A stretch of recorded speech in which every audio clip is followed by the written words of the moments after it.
Douglas Allen Bickford. It is the 21st of June 2022, 10 a.m. here in Klamath Falls, Oregon, Pacific Standard Time, which is my hometown. Broadcasting live from my 105-year-old house here. I am on YouTube and Facebook Live to teach you how to be positive, okay? And how to be positive about yourself, about your life, and about towards others. Because the more positive you are about yourself, the more positive you will get, and the more positive you will be towards others, okay? That's the way it works, okay?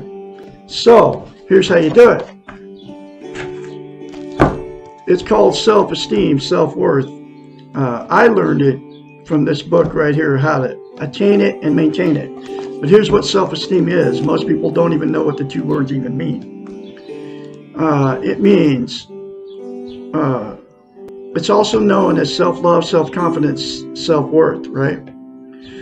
But we've all been in romantic relationships, and that relationship that you get in with that person, when you first get in it, okay, they can do no wrong. They walk on water, you know. And it's like you're bragging to all your friends and family. Both sides are doing the same thing because you both have that good feeling, right? And everything they do is perfect, okay, when you're in that phase of the relationship, okay, whether it's a man or a woman. But what self-esteem is, self-worth, self-confidence, self-love, is that good feeling toward yourself. And Dr. Susanna McMahon, a psychiatrist, her degree is in psychology. She's got a doctorate in psychology. She also has a master's in philosophy. She's 73, lives in Madrid, Texas. As a psychiatrist, she's had thousands of clients, okay?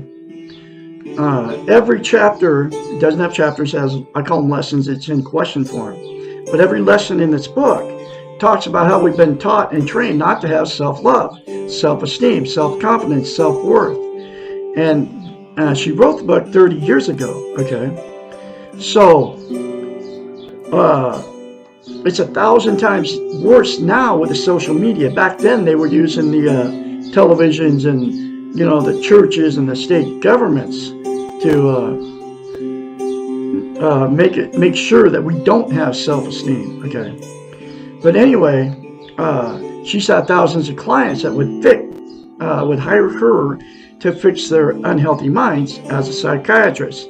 Because what a psychiatrist is, they study a doctorate in psychology is a study how the mind works, how it functions, the science of the mind, right? So her clients would hire her to fix their unhealthy minds. So as a psychiatrist, since she knows how the brain works, she knew that these clients that would hire her didn't have self-esteem because nobody was teaching it. So she had to come up with a way to get her clients to give themselves self-esteem, okay? Because nobody can give you self-esteem except for you. I can't give it to you. I can direct you how to get it, but you have to do it. And here's that very simple concept. It's called mirror therapy. Look at yourself in the mirror and say 4 things. Say, I love you. I love my inner child. I'm worthy to love. I'm worthy to be loved. And I'm full of goodness. Those 4 things to yourself daily in the mirror will give you what is known as self-esteem. And this is the first time you've ever heard anything like this, because nobody's teaching it except for Douglas Allen Bickford here in Klamath Falls, Oregon on today's date, right? So you have to say those things to yourself daily in the mirror instead of criticizing yourself, folks. When we get older, we all get in front of the mirror and we say or think bad things about ourselves because we're imperfect, okay? But anyway, so you have to say it daily because to attain and maintain self-esteem, it's like lifting weights. If you start lifting and you stop, you have to start over from scratch. Self-esteem is the exact same thing.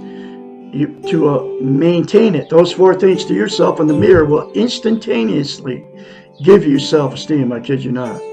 But to maintain that, you have to say it daily, literally for the rest of your lives, and it will take you less than 10 seconds instead of criticizing yourself. I love Douglas Allen Bickford. I love my inner child. I'm worthy to be loved, worthy to love. I am full of goodness. That's it. Less than 10 seconds, folks, will change your life when you're in front of the mirror anyway, already criticizing yourself. Okay, so, and the reason she came up with mirror therapy, because she knows how the brain functions. Okay, went to school for 10 years to get that degree. The reason she knows that is because we cannot lie. The reason mirror therapy is so powerful, and she came up with it, is we cannot lie to ourselves in the mirror. It's a psychological event that happens in your brain. That's why you can easily say, when you're in front of the mirror, or think bad things about yourself. And you can't say good things about yourself, and those 4 things to yourself are really good, because you cannot lie to yourself in the mirror. You don't believe it about yourself, the good things, but you believe the bad things about yourself, and that's why you can easily say it in front of the mirror. That's a psychological event that happens. Okay. The reason self-esteem, self-love, self-confidence, self-worth is so important to have as a human being, because we cannot be content without it. What content means is, it's also known as internal peace. But what content means is you feel good about how, where, and what you are. Okay, and like I said, it's also known as internal peace. There are 11 things that people are using to try to be content. They are Facebook, drugs, alcohol, sex, gambling, food, television, religion, material possessions, another person, or money. Those 11 things are outside of yourself. They will make you feel good temporarily. Okay, the drug high goes away, so you have to do more drug because the feel good went away. Same thing with a warm fuzzy feeling when you drink alcohol, folks. That warm fuzzy feeling goes away, so you have to do more alcohol. And the big one is, too, the like on Facebook. You have to do more posts to try to get people to like your post. Makes you feel good temporarily. And then the other 8 things are exactly the same thing. And the other thing, the reason it's so important to have self-esteem, self-love, self-confidence, self-worth is because we cannot be loved without it.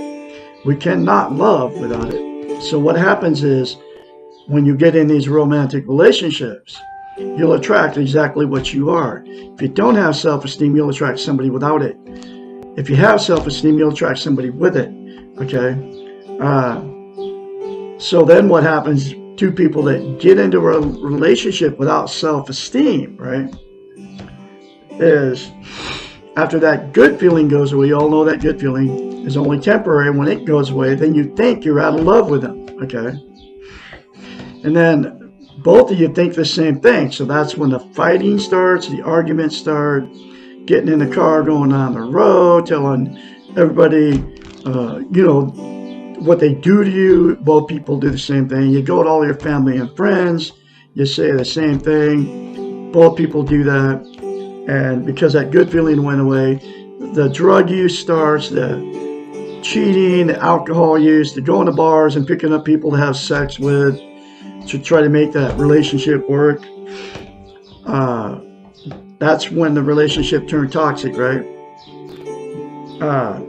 So what happens because that relationship turned toxic?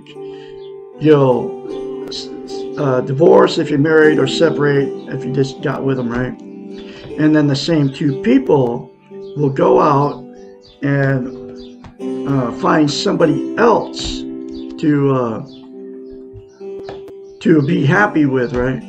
And then the exact same thing will happen in that relationship, because you went in another relationship without self-love, self-esteem, self-worth, self-confidence.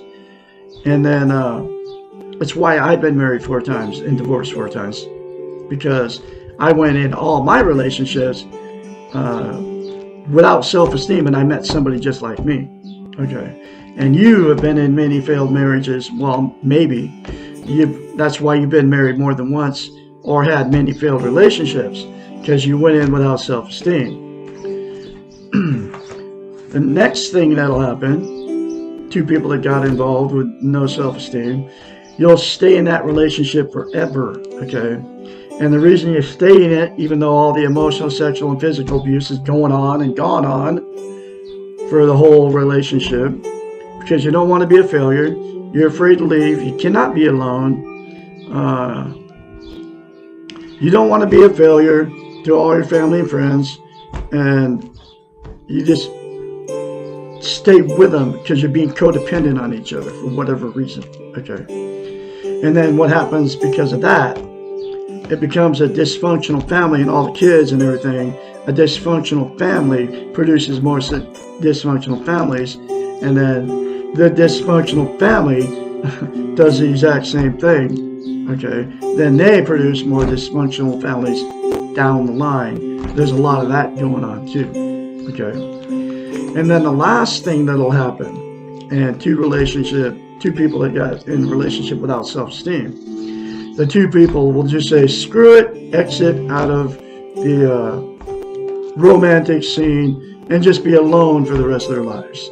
And then they'll use the 11 things to try to make themselves happy, content, and absolutely nothing can make you content except for attaining and maintaining self-esteem, okay? So then they quit taking care of themselves, and you see these people out and about. I see them out here in Klamath Falls, Oregon, right? And they're miserable alone, just like they were miserable in that relationship, because you cannot be content, happy without self-esteem. But the good news is, all parties involved can change all those scenarios, whether you're in a toxic relationship, producing dysfunctional families, or you're all alone out there. If all parties involved said 4 things to themselves in the mirror daily for the rest of their lives, and then get this book and go through this book together, if you're in a toxic relationship, it will fix your relationship. It will, okay?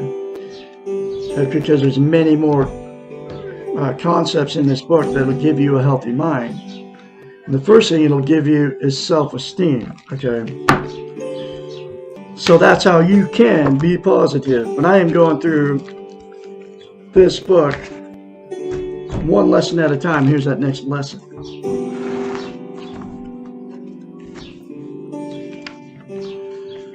How do I learn to let go? Lesson 36. Previous questions, like I said, this book doesn't have chapters. I call them lessons, but it has questions, okay?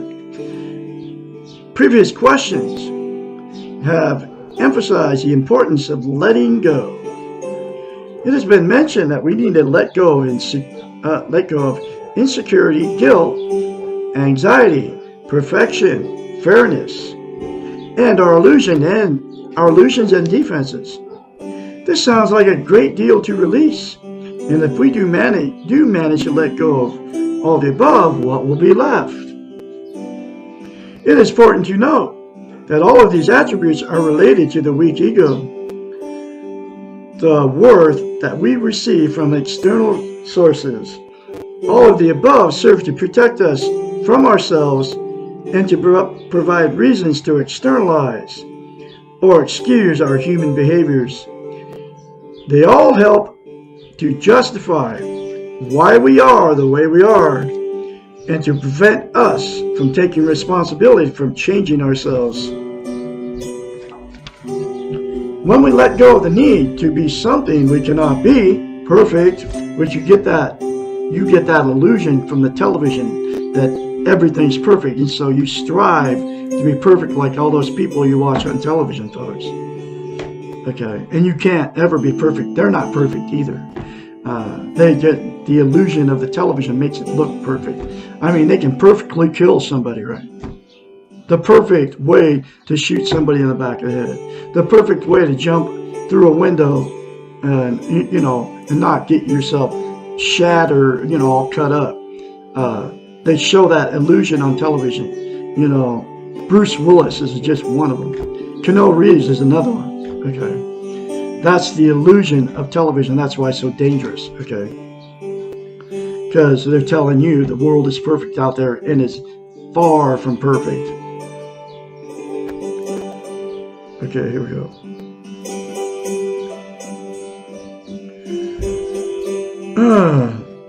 This sounds like a great deal of release, and if we do manage to let go of all the above, what will be left? It is important to note that all of these attributes are related to the weak ego, the worth that we receive from external resources or external sources.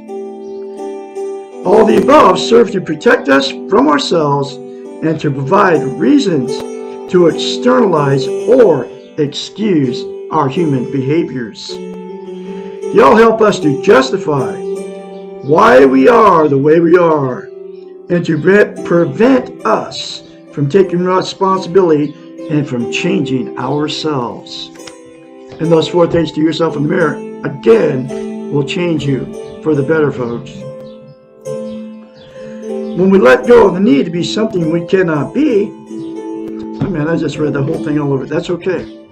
When we let go of the need to be something we cannot be, perfect, we will discover that all we have left is our humanness, our goodness, our belief, and our trust in ourselves. We will be left with a kind, objective, responsible self. We will be left also with a realization that we make mistakes, feel pain, and often do not know why. But what is wrong with that? The best way to learn to let go of anything is lovingly. Do not hate or fight what you are trying to let go of.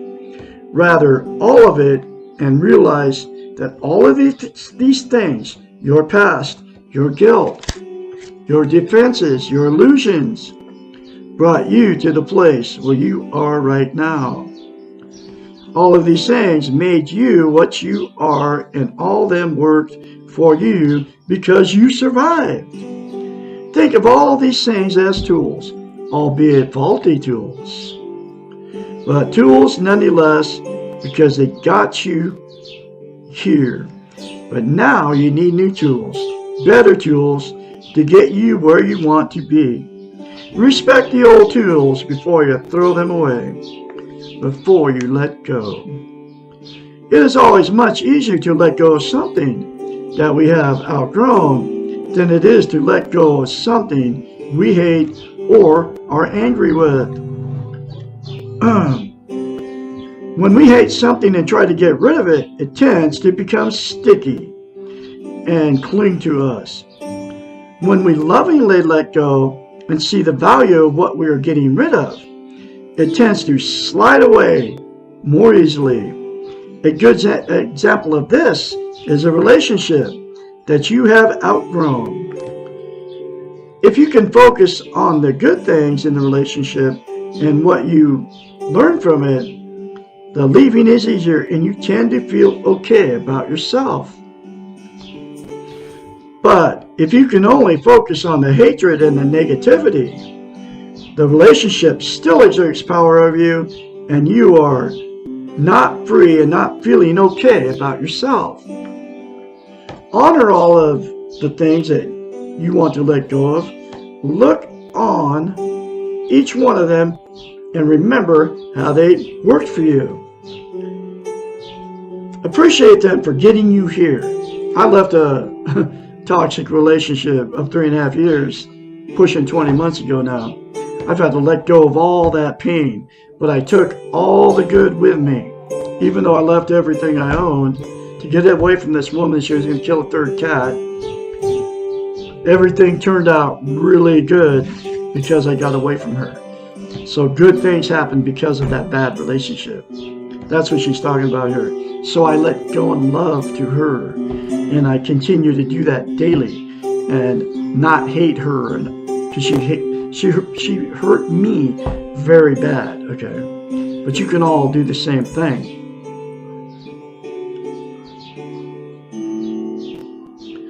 Tell yourself that now you are strong enough and responsible to yourself. You'll no longer need what you once needed.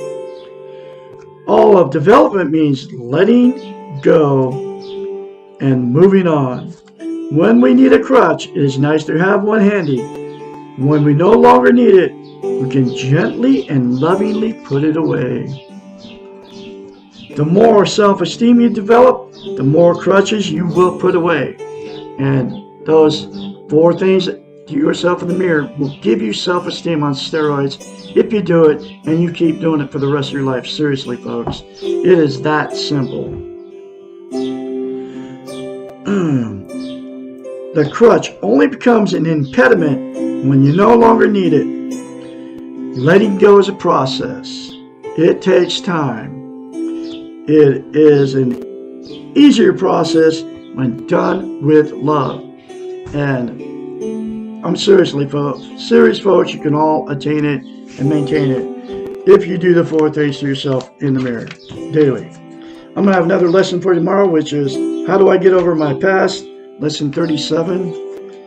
I can be your mentor when you folks start going through your change. Say those 4 things to yourself in the mirror, and it will make you positive, I guarantee you. From Douglas Allen Bickford. Call me anytime, day or night. 458-232-5238. I can encourage you along the way when you start going through your change. Have a great Tuesday out there. I'll talk to you tomorrow.